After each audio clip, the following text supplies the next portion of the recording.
Social media पे और basically आपका यूट्यूब चैनल भी है, तो आप कितनी वीडियोस जो हैं वो अपलोड कर चुके थे और ये मामला फिर आगे ट्रेस आउट कैसे हुआ? काम है, मैंने कहा बताओ हुआ क्या है।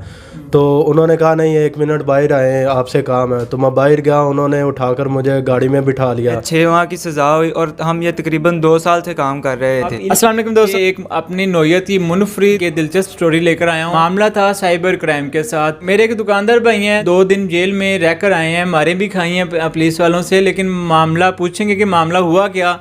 जी अस्सलाम वालेकुम अहमद भाई, आपको पुलिस क्यों लेकर गई और किस मामले में लेकर गई? वालेकुम सलाम अमर भाई, क्या हाल है? अमर भाई, आप मोबाइल यूनियन के नायब सदर भी हैं, आपको तो सारा मामला पता भी है कि क्या हुआ था। बहरहाल मैं फिर डिस्कस कर देता हूँ कि मेरे साथ हुआ क्या था। मोबाइल रिपेयरिंग का काम करता हूँ, तो मेरे पास 2 लड़के आए। उन्होंने कहा कि मोबाइल सही करवाना है। मैंने कहा थोड़ी देर लगेगी, यानी आधा घंटा, जो अमूमन टाइम देते हैं कि 1 घंटा या आधा घंटा टाइम लगेगा और सही हो जाए। उन्होंने कहा कि वाईफाई का यानी कि पासवर्ड लगा दें, हम थोड़ा सा बिज़ी हो जाएं, यानी कि टाइम पास हो जाएगा। तो मैंने वाईफाई का पासवर्ड बता दिया उन्हें और मैं वैसे ही काम करना शुरू कर दिया। मेरे पास मोबाइल काफ़ी ज़्यादा थे, तो वो रिपेयरिंग करनी शुरू कर दी। मेरे बहुत सारे दोस्त हैं कि अक्सर वाईफाई का जो पासवर्ड है छानबीन किए हर एक को या हर दूसरे बंदे को लगा कर दे देते हैं। रिपेयरिंग करवाने आते थे आप। इसके अलावा भी अदर शॉप्स पे भी आप बता रहे हैं कि रिपेयरिंग के लिए आप जाते थे, तो आप वहाँ पर किस तरीके से क्या मामला करते थे? कि पुलिस, सबसे पहले पुलिस ने अहमद को उठाया और उसके बाद आपको उठाया। वो मामला बड़े सीरियस नोयत का था, तो वो मामला था क्या? जी, जैसा कि आपको पता चला है कि मैं अहमद भाई से रिपेयरिंग करवाने जाता था और मैं बाकी भी शॉप्स पर रिपेयरिंग करवाने जाता था। लेकिन मैं अहमद भाई के पास बैठ गया और क्या कहते हैं, रिपेयरिंग करने इन्होंने मुझे टाइम दिया कि आधे घंटे में आपका मोबाइल ठीक हो जाएगा। तो मैंने अहमद भाई को कहा कि आप अपने वाईफाई का पासवर्ड लगा दें। मैं और एक मेरा दोस्त थे, हम बाहर बैठ गए और वाईफाई यूज़ करने लग गए और हम गलत वीडियोस बना के सोशल मीडिया पे देने लग गए। और जैसा कि देख सकते हैं कि चंद दिनों बाद साइबर क्राइम वाले आए और अहमद भाई को ट्रेस करके वो IP एड्रेस ट्रेस करके वो ले। सोशल मीडिया पे और बेसिकली आपका यूट्यूब चैनल भी है, तो आप कितनी वीडियोस जो हैं वो अपलोड कर चुके थे और ये मामला फिर आगे ट्रेस आउट कैसे हुआ? मैंने तकरीबन 20 से 25 वीडियो अपलोड की हुई थी यूट्यूब के ऊपर।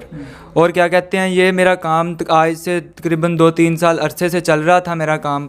और ये बस ऐसे ही थोड़ी सी गलती होगी कि वो साइबर क्राइम वालों को पता लग गया इस बारे में और उन्होंने भाई का IP एड्रेस ट्रेस किया, जिसकी वजह से हम पकड़े गए। ज़ाहिर आम रूटीन में देखा जाता है कि पासवर्ड लगा के वाईफाई का दे दिया जाता है, तो जो यूज़र होता है यूज़ कर लेता है। आप किसी भी होटल पे चले जाएं, किसी भी जगह पर चले जाएं, तो ये मामला पेश कैसे आया और इस मामले में आपको क्या क्या मुश्किलात और परेशानियां आई, वो मेरे दोस्तों से लाजमी डिस्कस करें। 2 लड़के आए सिविल कपड़ों में और आकर उन्होंने कहा कि बाहर आए, थोड़ा सा आपसे काम है। मैंने कहा बताओ हुआ क्या है। तो उन्होंने कहा नहीं 1 मिनट बाहर आए हैं, आपसे काम है। तो मैं बाहर गया, उन्होंने उठाकर मुझे गाड़ी में बिठा लिया और साथ ले गए। और मैं पूछता रहा हूँ मेरा जुर्म क्या है, बताओ क्या हुआ क्या है। तो उन्होंने कहा कि आपने ये वीडियो यानी कि फाहिशी वाली वीडियो अपलोड की है। तो मैंने कहा ये मैंने नहीं की। तो उन्होंने कहा कि आपका IP एड्रेस ट्रेस हुआ है। तो इतना मौका ही नहीं मिला कि मैं अपने सदर से या नायब सदर से बात कर सकूं।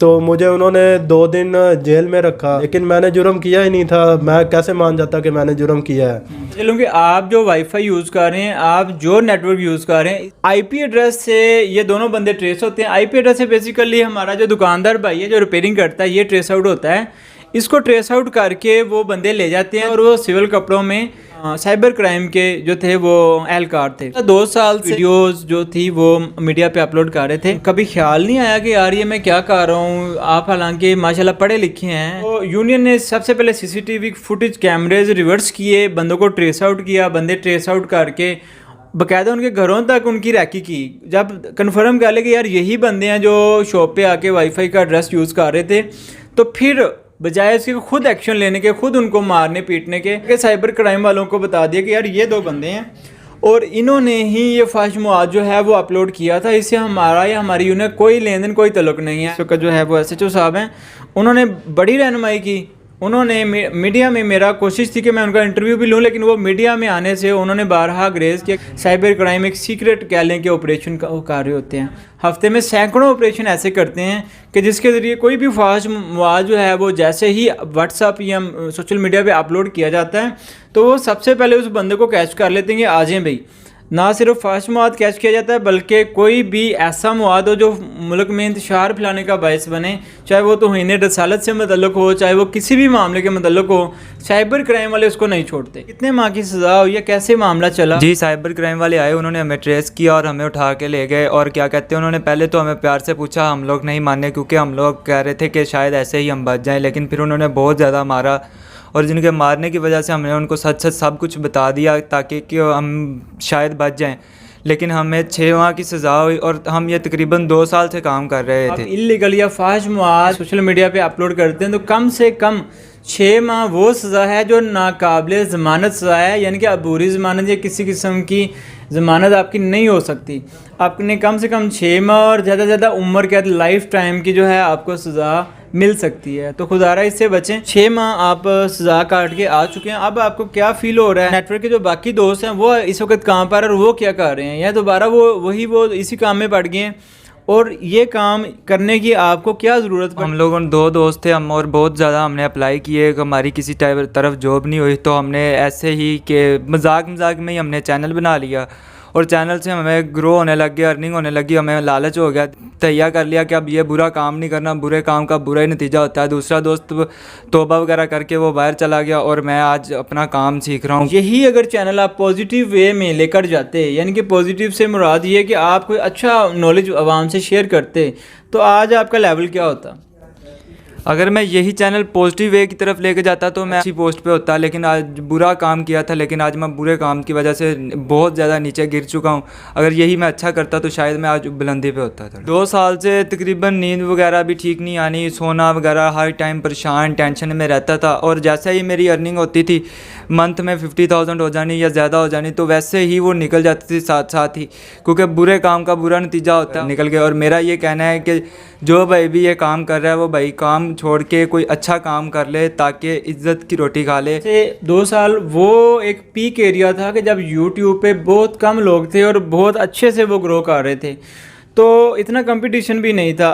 अगर ये भाई तब से ही एक पॉजिटिव वे में एक अच्छा चैनल ग्रो करने में अपना किरदार अदा करते, तो आज इनके सब्सक्राइबर और व्यूअर्स ना सिर्फ इनको जानते होते पर्सनली, बल्कि इनकी एक माशरे में इज़्ज़त भी होती है और एक अच्छा ये ग्रो भी कर रहे होते। मेरे दोस्त बताते हैं कि 50 से 60 हज़ार रुपये इनकी अर्निंग रही है मंथली।